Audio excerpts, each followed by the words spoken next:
Bonjour, ici CryptoAli, j'espère que vous allez bien aujourd'hui, 31 mai, dernier jour du mois avant juin. Alors, pour aujourd'hui, on va parler des CBDC, des Central Bank Digital Currency. Ça va être une mise à jour, Ripple, et on va voir ça dans quelques instants. Avant tout, j'ai un compte officiel sur Twitter maintenant, si vous voulez me suivre, qui est nouveau compte, l'ancien n'existe plus, c'est expiré. Le prix du XRP est redescendu un peu après avoir eu une méchante belle hausse hier. On était à 51,20. On peut aller voir. Ouais, 51 cents 20. On finit définitivement le mois en positif, ça c'est clair. On fera une analyse dans la prochaine vidéo pour voir le potentiel que le prix pourrait aller. Expliquer de façon simple. Alors c'est parti. Je vais vous montrer ça à l'instant. Le document ici, l'article et suivi de documents et de preuves là. Alors, on y va immédiatement avec les CBDC, un document qui a été partagé sur le site de Ripple le 18 mai par Jacques Wallis. Alors, cela fait un an que Ripple a lancé ses solutions de monnaie numérique de banque centrale et son registre privé pour les CBDC. En ce court laps de temps, Ripple est devenu un acteur de premier plan en aidant à faciliter le développement international de la monnaie numérique. Les avantages des monnaies numériques, telles que les CBDC et les pièces stables, incluent vitesse de transaction plus rapide, des coûts réduits et des délais de règlement réduits. Avec les solutions de Ripple, ces avantages sont étendus pour inclure une consommation d'énergie réduite à celle des méthodes de paiement traditionnelles ou de certaines crypto-monnaies. Okay, c'est assez clair, vitesse de transaction, coût réduit, délai dans les transactions et ça consomme presque peu ou pas d'énergie, hein? C'est minuscule. Un autre avantage important de la monnaie numérique est la capacité d'offrir aux non bancarisés. Il y a une tonne de gens qui n'ont pas aucun système bancaire là, en possession, ça va changer, ça c'est clair, pas de matin, mais c'est en train de se faire. Alors l'avantage, c'est ça, c'est d'offrir aux non bancarisés du monde un accès aux services financiers sans frais élevés, ni crédit établi. C'est vraiment cool, tout le monde va avoir accès à ça. Selon un document du travail, du groupe de travail du Fonds monétaire international, le FMI, ou l'IMF en anglais, intitulé Central Bank Digital Currency and Final Inclusion, les CBDC des pays en développement, contrairement aux pays avancés, ont le potentiel de financer de grandes populations non bancarisées, hein, ça revient souvent ce mot-là, et de stimuler l'inclusion financière, ce qui peut augmenter l'ensemble des prêts et réduire les risques de désintermédiation bancaire. Le document du FMI, j'ai cherché ici, il est facilement trouvable. Vous allez sur le site en cliquant sur le lien que je peux, je vais mettre dans la description le lien de l'article. Là, vous arrivez sur le site des Fonds monétaires internationaux et le document 17 mai.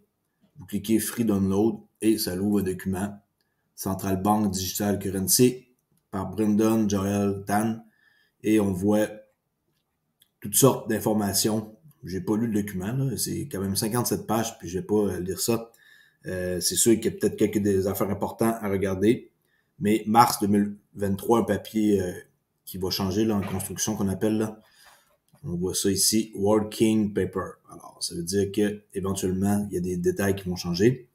Je l'ai scruté un peu. J'ai vu qu'il y a des infos qu'on sait déjà là, comme 90% des banques centrales sont en train d'explorer la possibilité des CBDC. 60% ont déjà expérimenté la preuve de concept, depuis 2020.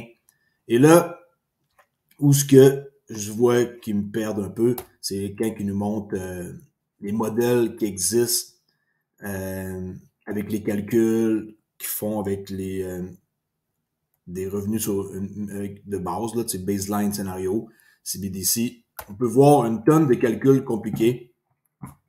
Il fait en sorte que si on ne sait pas qu'est-ce que ça veut dire, ça nous intéresse plus ou moins, là. C'est tous des scénarios, ok? CBDC scénario, regardez, c'est juste des calculs.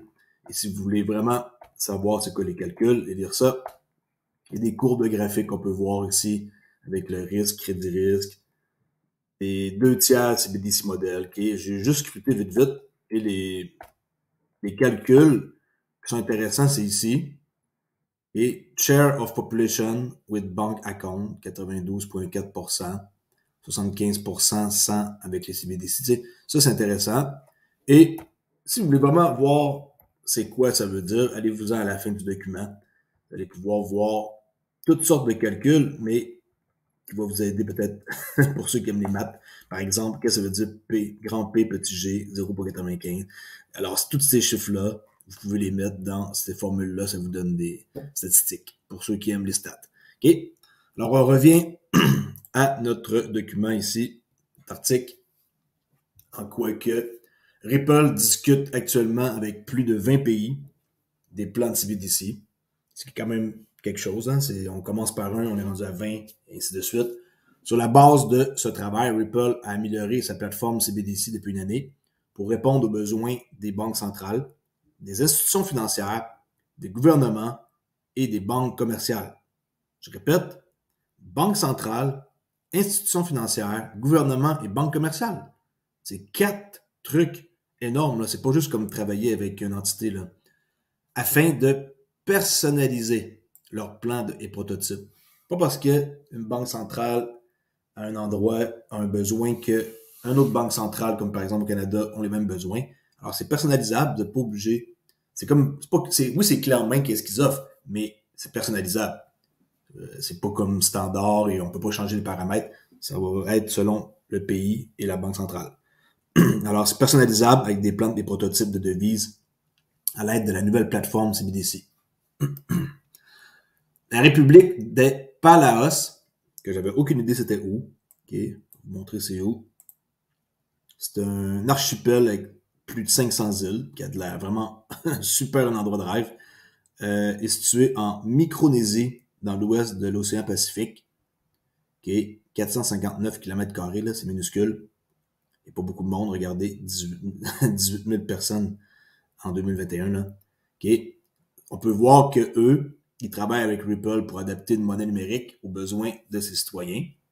Et là, en parenthèse, on peut lire de la part du président de la République des Palos que le partenariat avec Ripple pour aider à créer leur monnaie numérique fait partie de leur engagement et sont sur la pointe de l'innovation et des technologies financières, ce qui va offrir à leurs citoyens un meilleur accès financier. Okay? C'est toujours ça, de donner aux gens non bancarisés ou ceux qui le sont, mais qui n'ont pas la possibilité de faire des transactions étrangères à l'étranger, d'avoir un accès financier facile. La Banque aussi centrale du Monténégro a récemment choisi de travailler avec Ripple pour développer une CBDC ou un stablecoin. Alors cette personne-là ici, Radjogujic, désolé pour votre nom, mal prononcé, gouverneur de la Banque centrale du Monténégro, déclaré en tant que banque centrale engagée à suivre les tendances bancaires nationales modernes, la Banque centrale du Monténégro veille activement à maintenir un système financier efficace. Nous sommes impatients de collaborer avec Ripple sur un pilote de CBDC ou stablecoin. Okay? Pour un programme. Dans le cadre de ce programme, la Banque centrale du Monténégro travaillera avec le gouvernement du Monténégro et la communauté universitaire du Monténégro pour créer une monnaie numérique pratique ou une solution de monnaie sécurisée afin de tester les principales fonctionnalités et le potentiel de la technologie blockchain. En outre, ils vont analyser les avantages et les risques que les CBDC et ou les pièces stables, eux autres, c'est un des deux, on dirait qu'ils veulent qu'est-ce que ça pourrait représenter, puis par rapport aux risques concernant ce type de moyens de paiement électronique, dont la sécurité et l'efficacité, la conformité aux réglementations. Surtout, la protection des droits. Ça aussi, ça revient souvent là, de la vie privée des utilisateurs. Là. C'est clair que il faut que ça soit protégé. Stimuler l'innovation. OK, on achève. On ne va pas tout lire ça au complet. Adapter la monnaie numérique en fonction des besoins. J'ai dit, parce qu'on offre une solution clé en main de CBDC, que c'est pareil pour un ou un autre. C'est vraiment en fonction des besoins de chaque personne, chaque banque centrale, chaque institution. Okay. Un différencieur clé de la solution Ripple est la capacité des banques centrales et des gouvernements à adapter leur plan monétaire à chaque étape du cycle de vie de production de monnaie numérique. Ça va changer, ça va évoluer, ça va s'adapter. C'est comme ça qu'il faut voir ça. Adapter les plans des CBDC pour les aligner sur les objectifs d'un pays spécifique nécessite ce type de solution flexible. Il faut qu'il y ait une marge de manœuvre pour pouvoir changer quelque chose facilement quand ils ont un besoin. La plateforme CBDC hautement sécurisée de Ripple offre aux utilisateurs la possibilité de personnaliser, ça revient encore, hein, flexibilité, personnalisée selon chaque endroit. Okay? Alors, personnaliser les étapes de production de monnaie numérique en fonction des relations, des transactions et des canaux. Okay? Relations, transactions et canaux de distribution. Les composants individuels de la plateforme CBDC comprennent l'émetteur, l'opérateur, portefeuille d'utilisation finaux et les grands livres. Okay? Où est-ce que tout est enregistré là? Alors ça, vous pourrez aller lire ça. Pour finir ici, cet article-là, avant d'aller voir quelque chose d'autre ici sur Twitter, les CBDC offrent une opportunité unique à la population mondiale non bancarisée d'avoir un accès fluide aux services bancaires, avec plus de 20 gouvernements et banques centrales qui discutent avec Ripple des projets CBDC. L'annonce d'aujourd'hui des améliorations apportées à la plateforme CBDC est bien placée pour offrir plus d'innovation, d'adoption et de cas d'utilisation. Innovation, adoption, cas d'utilisation transformatrice dans les pays du monde entier.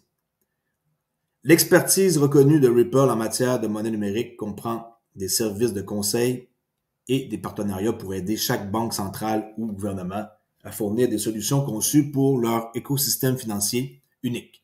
En fait, Ripple a récemment été classé numéro 1 dans le classement des concurrents de Juniper Research, qu'on va aller voir justement sur leur site vite fait, pour les CBDC et les stablecoins, consolidant la position de l'entreprise en tant que leader. Pas compliqué, Ripple égale leader dans le domaine des CBDC. Okay? Il n'y a personne qui leur arrive à la cheville. Alors, on peut voir ici sur Twitter que Ripple a été classé numéro 1 et le leader établi pour CBDC parmi 15 fournisseurs dans un récent rapport de Juniper Research, soulignant la croissance significative des transactions à 213 beaux milliards de dollars d'ici 2030. Okay? Ça, c'était le tableau des compétiteurs. On peut voir ici okay, que tout ce beau monde-là sont là et c'est Ripple qui est ici en jaune là, qui a gagné à travers tout ce monde-là. Regardez, Mastercard, Consensus, eCurrency, Soramitsu, tout ce monde-là ici, okay, Disruptor Challenge, Leading Challenger, Established Leader, ben, ils sont quand même pareils stellar, hein, qu'il ne faut pas oublier. R3, vraiment aussi un gros joueur ici. Alors, ce monde-là ici, ils vont aussi tirer leur épingle du jeu. C'est pas tout le monde qui va faire affaire avec Ripple, mais je crois que il y a assez de monde qui vont faire affaire avec eux que ça va avoir un impact significatif sur les investisseurs qui ont investi dans XRP. C'est ce que je crois. Alors, Ripple était classé numéro 1 pour les CBDC pour plusieurs raisons.